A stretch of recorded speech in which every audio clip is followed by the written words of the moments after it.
நாம இப்போ இந்த வீடியோவில் எதை பற்றி பார்க்க போகிறோம் அப்படின்னா, இன்னைக்கு மார்ச் 6 முக்கியமான கரண்ட் அஃபேர்ஸ் என்னென்ன இருக்குது அப்படின்ட்டு தான் பார்க்க போகிறோம்.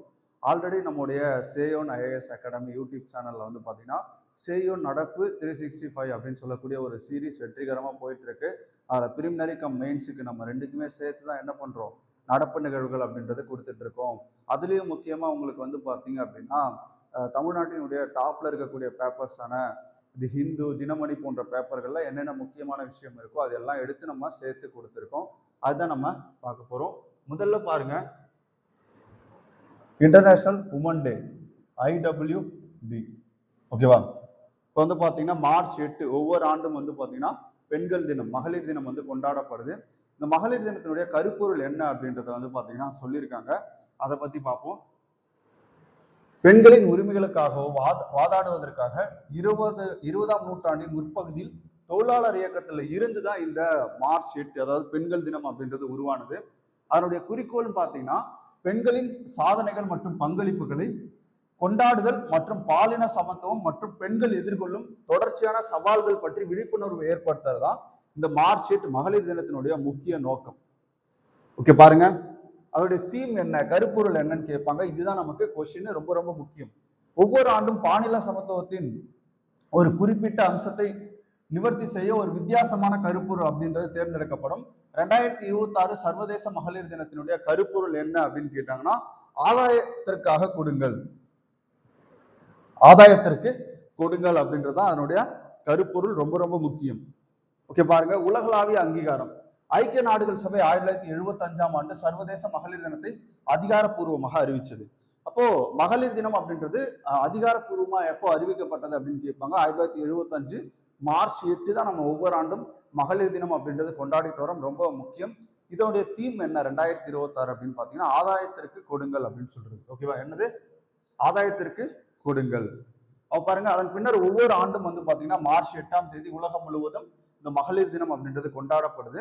பின்னர் 1996ஆம் ஆண்டு பெண்கள் உரிமைகள் தொடர்பான பல்வேறு பிரச்சனைகளை முன்னிலைப்படுத்துவதற்காக ஐக்கிய நாடுகள் சபை இந்த கருப்பொருளை வந்து எப்ப வெளியிடுறாங்க அப்படின்னா 1996ல இருந்து வெளியிடுறாங்க.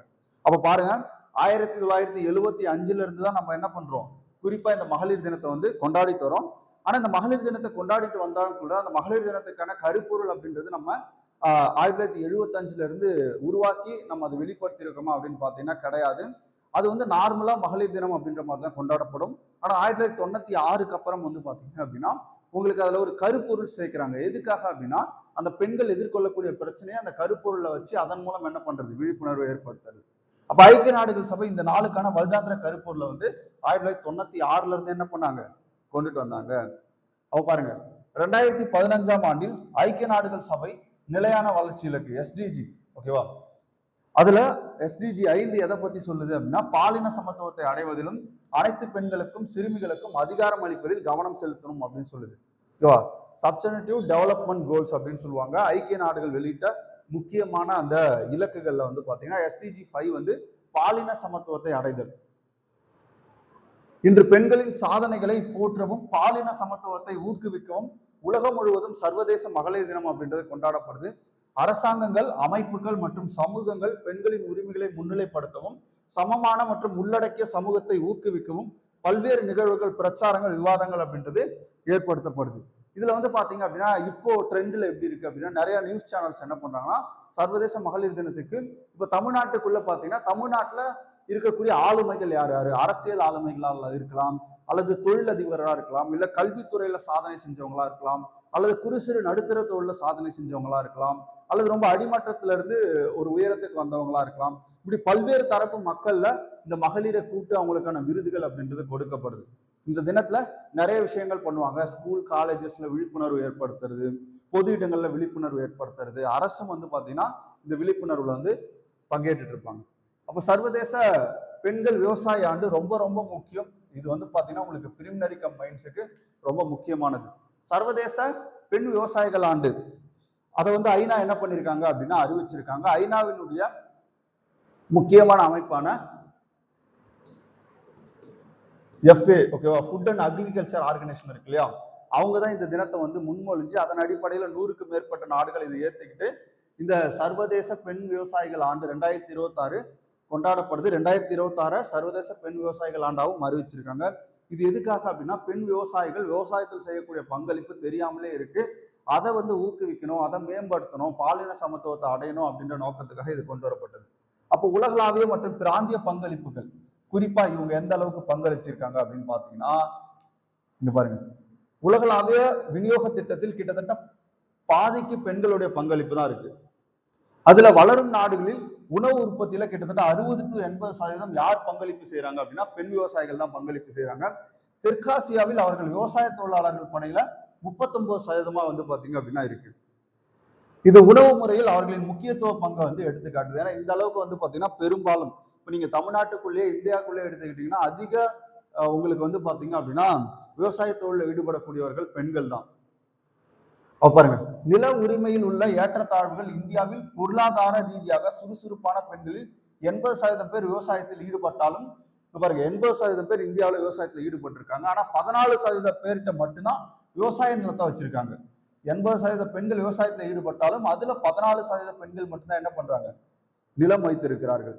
தேசிய சுகாதார கணக்கெடுப்பு, ஓகேவா, நேஷனல் ஹெல்த் சர்வே இருக்கு இல்லையா, நேஷனல் ஃபேமிலி ஹெல்த் சர்வே, தேசிய குடும்ப நல சர்வேல பாத்தீங்கன்னா 8.3% இது பாத்தீங்கன்னா குறைஞ்சிருக்கு. பெண்களின் நில உரிமை அப்படின்றது 8.3% குறைந்திருக்கு. கடுமையான சமத்துவமின்மை அப்படின்றது இங்க நிலவுது. ஏன்னா எல்லா சொத்துக்களுமே மேக்சிமம் யார் பேர்ல இருக்கும் அப்படின்னா ஆண்களுடைய பேர்ல தான் வச்சிருப்பாங்க. இப்ப நமக்கே பாத்தீங்க அப்படின்னா நம்முடைய தமிழ்நாட்டுல ஒரு குடும்ப முறை இருக்கு. இப்ப ஆண்களுக்கு சொத்துல பங்கு, பெண்களுக்கு பாத்தீங்கன்னா சீர்வரிசையா கொடுத்துருவாங்க. பாருங்க, நிதி மற்றும் தொழில்நுட்பத்திற்கான தடைகள், அவங்களுக்கு நில உரிமைகள் இல்லாமல் பெண்கள் கடன் மற்றும் நிதி சேவைகளை அணுகுவதில் சிரமம் ஏற்படுகிறது. ஏன்னா இப்ப நம்ம போய் ஒரு கடன் கேட்கிறோம் அப்படின்னா அங்க என்ன கேட்கிறாங்க, உங்களுக்கு என்ன ப்ராப்பர்ட்டி இருக்குன்னு தானே கேட்கிறாங்க. பாருங்க, மொபைல் போன்களின் குறைந்த அளவு உரிமை காரணமாக விவசாய தகவல்களுக்கான அவர்கள் அணுகல் ரொம்ப குறைவா இருக்கு. மேக்சிமம் பெண்கள் பாத்தீங்கன்னா மொபைல் யூஸ் பண்றது கிடையாது. அதாவது மொபைல் யூஸ் பண்றது கிடையாது அப்படின்னா விவசாய தொழிலில் ஈடுபடக்கூடிய பெண்கள், அதுவும் அவங்களுக்கு ஒரு தடையா இருக்கு. அடுத்து பாருங்க, அரசு ஆதரவு முயற்சிகள். இந்தியாவில் மகிழா கிசான் சக்தி பரியோஜனா மூலம் பெண் விவசாயிகளை ஊக்குவிக்கிறது. இது திறன்கள் மற்றும் வள அணுகளை மேம்படுத்துகிறது. வேளாண் இயந்திரமாக்கல் துணை இயக்கம் 50% முதல் 80% வரை இயந்திர மானியங்களை பெண்களுக்கு வழங்குறாங்க, வேளாண்மையில அவங்களை ஊக்குவிக்கிறதுக்காக. அதுல இந்தியா மகிழா கிசான் சசக்திகரன் பரியோஜனா, இந்த திட்டம் எதற்கானது அப்படின்னா மகளிரை விவசாயத்துறையில் ஊக்குவிக்கணும், அவங்களுக்கு மானிய அடிப்படையில் இயந்திரங்களை கொடுக்கணும். அதாவது 50 முதல் 80%. அதே மாதிரி கூடுதலாக தேசிய உணவு பாதுகாப்பு இயக்க பட்ஜெட்ல 30% பல மாநிலங்கள் மற்றும் யூனியன் பிரதேசங்களில் உள்ள பெண் விவசாயிகளுக்காக ஒதுக்கப்பட்டுள்ளது. இது ரொம்ப முக்கியமான ஒரு டேட்டா. அடுத்து பாருங்க, தமிழ்நாட்டின் பொறுப்பு ஆளுநர் யார் அப்படின்னு சொல்லிட்டு கேட்பாங்க. ராஜேந்திர விஸ்வநாத் அர்லேக்கர். இதுக்கு முன்னாடி நிரந்தர அல்லது தலைமை ஆளுநராக இருந்தவர் யார் அப்படின்னு பாத்தீங்கன்னா ஆர்.என். ரவி.